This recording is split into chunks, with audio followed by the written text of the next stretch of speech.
الحمد للہ رب العالمین والصلاة والسلام علی رسولہ الکریم اما بعد فاعوذ باللہ من الشیطان الرجیم بسم اللہ الرحمن الرحیم رب اشرح لی صدری ویسر لی امری واحلل عقدۃ من لسانی یفقهوا قولی سبحانک لا علم لنا الا ما علمتنا انک انت العلیم الحکیم۔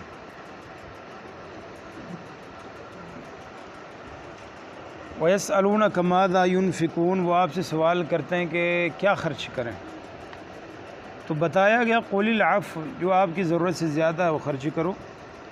كَذَلِكَ، اسی طرح يُبَيِّنُ اللّہ، بیان کرتا ہے اللہ، لَكُمُ الْآيَاتِ، تمہارے لیے اپنی احکام، اپنی آیتیں، لَعَلَّكُمْ تَتَفَكَّرُونَ، تاکہ تم غور و فکر کرو۔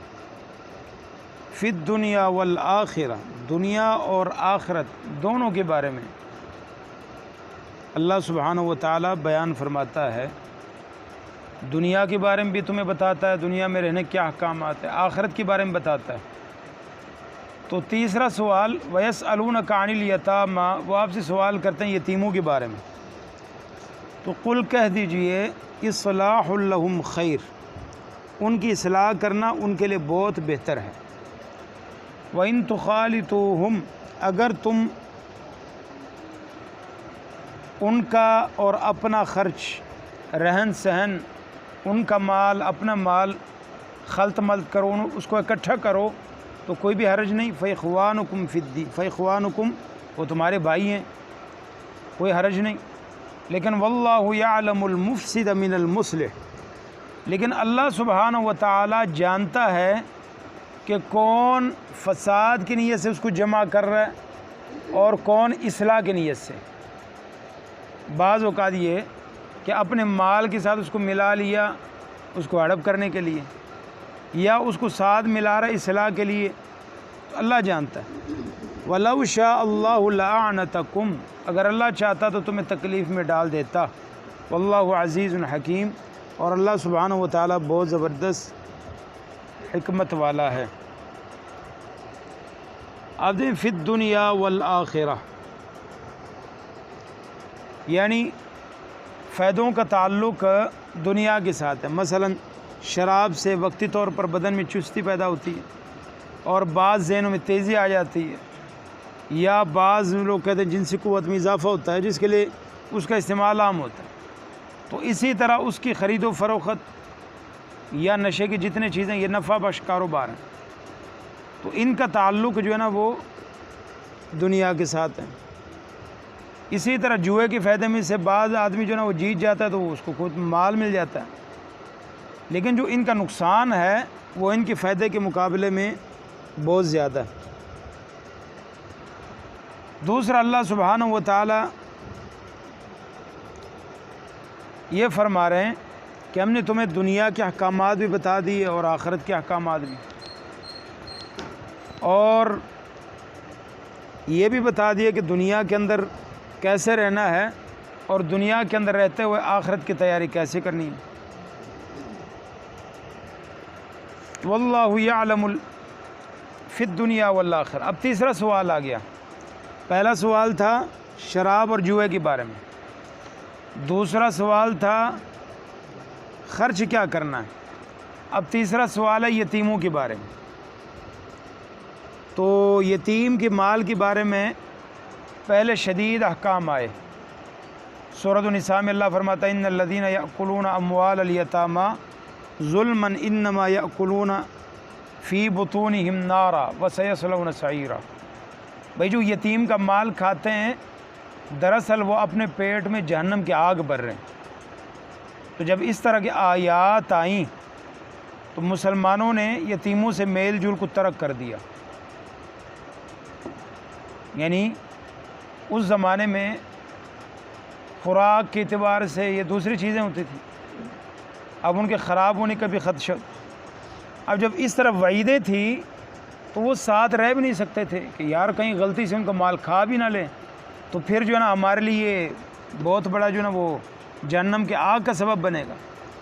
تو ایسی صورت میں پھر سوال پیدا ہوا کہ اب یتیموں کی دیکھ بھال کرنی تو وہ کیسے کریں بھائی؟ اب ان کے سر پر بھی تو ہاتھ رکھنا ہے نا، ان کی تربیت بھی کرنا ہے یا ان کو بھی کرنا ہے، تو اس کے بارے میں تو یہ سوال ہے کہ وَيَسْأَلُونَكَ عَنِ الْيَتَامَىٰ، وہ آپ سے سوال کرتے ہیں یتیموں کے بارے میں، کیا ان کے ساتھ کیسے رہا جائے؟ ساتھ رہتے ہیں تو غلطی سے ان کا مال مل جائے یا کوئی ہم کھا پی لیں تو اتنی بڑی وعید ہے، ہم کیسے ان کو اپنے ساتھ رکھ سکتے ہیں؟ تو اللہ سبحانہ و تعالیٰ نے یہ آیت اتاری کہ اگر ان سے مل جل کر ان کی دیکھ بھال ہو سکتی ہے تو اس میں کوئی مذائقہ نہیں ہے، کوئی حرج نہیں ہے۔ یعنی یتیم کے مال سے پرہیز کرنے کا یہ مقصد نہیں ہے کہ اس سے ہر قسم کی دوری اختیار کر لی جائے، اور بلکہ اس کے ساتھ رہتے بھی اس کے اموال اور حقوق کا تحفظ ممکن ہے۔ تو یتیم کے مال کو اپنے مال کے ساتھ ملا کر انصاف کرنے سے، انصاف سے خرچ کرنے میں کوئی حرج نہیں، اور اصلاح اور خرابی کا تعلق دل کے ساتھ، واللہ یعلم المفسد من المصلح۔ تو اسی لیے اللہ سبحانہ و تعالیٰ کو علم ہے کہ کون یتیم کو نقصان پہنچانا چاہتا ہے اور کون جو ہے نا اس کو نقصان پہنچانا چاہتا ہے یا فائدہ پہنچانا چاہتا ہے۔ تو اسی لیے اللہ سبحانہ و تعالیٰ نے فرمایا کہ قل اصلاح لہم خیر، ان کو کہہ دو کہ ان کے لیے ان کی اصلاح کرنا بہت بہتر ہے۔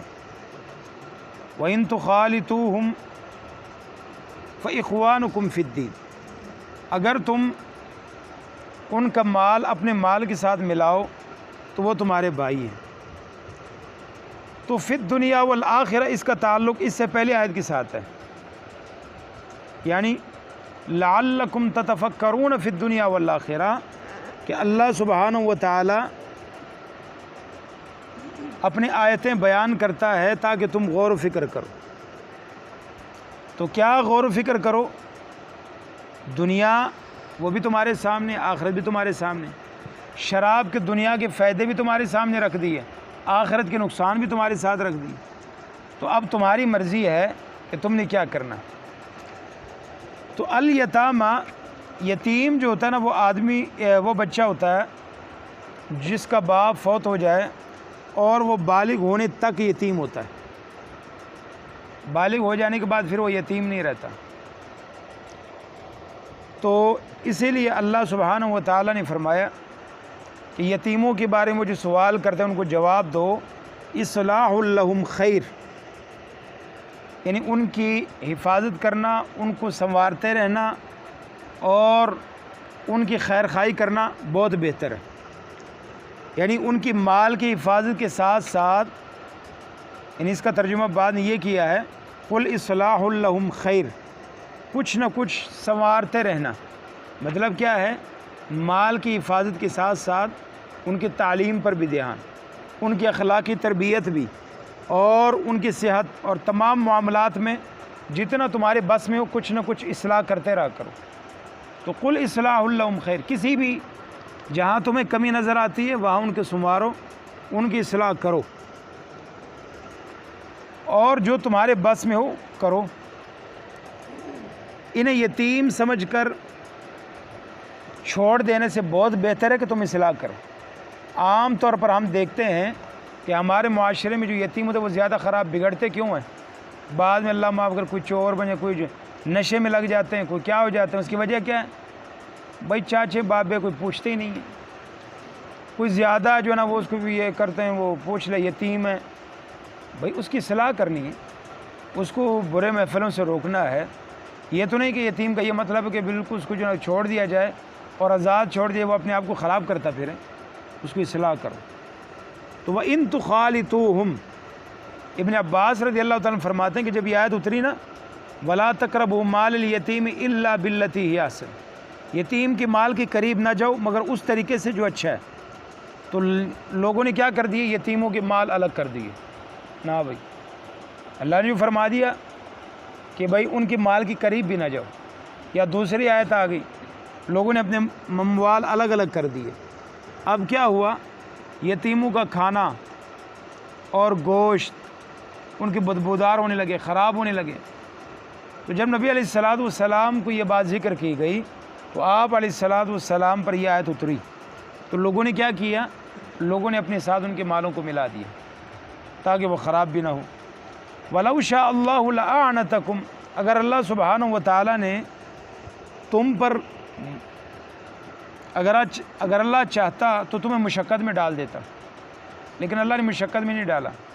یعنی مشقت میں ڈالنا کیا تھا کہ ان کا مال الگ کرو، تمہارا الگ، اب یہ مشقت تھی، اب اللہ نے کہا ملا لو، لیکن ملانے میں تمہارے دل خراب نہیں ہونا چاہیے۔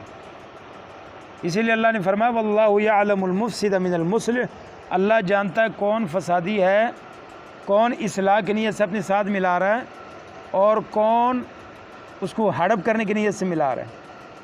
تو اصلاح کی نیت سے ملا سکتے، محتاج ہو کوئی بات نہیں، بقدر ضرورت ان کے مال میں سے کھا سکتے ہو، ان کی تربیت بھی کر سکتے ہو۔ ومن کان غنیا فلیستعفف ومن کان غنیا فلیأکل بالمعروف ومن کان فقیرا فلیأکل بالمعروف، جو غنی ہے جس کو اللہ نے مال دیا ہوا ہے اس کو چاہیے کہ وہ ویسے دور رہے، اور جو فقیر ہے اس میں سے کھا سکتا ہے۔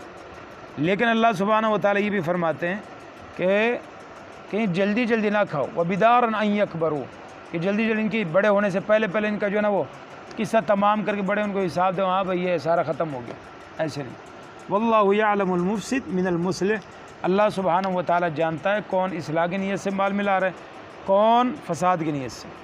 اگر اللہ چاہتا تو تمہیں مشقت میں ڈالتا، بے شک اللہ غالب ہے، حکمت والا ہے۔ اسی لیے نبی علیہ السلام نے حدیث میں یہ بھی فرمایا کہ جو یتیم کا مال ہے اس کے ساتھ تجارت کیا کرو، یہ نہ ہو کہ ہر سال مال تو پڑا ہوا ہے اس کو زکوٰۃ ہی نہ کھا جائے، یعنی ہر سال اس کی زکوٰۃ نکالتے بیچارہ ختم ہی نہ ہو جائے، بلکہ اس سے مال کے ساتھ تجارت کرتے رہو اور اس کا حساب رکھو، بھائی یہ سارا یتیم کا ہے۔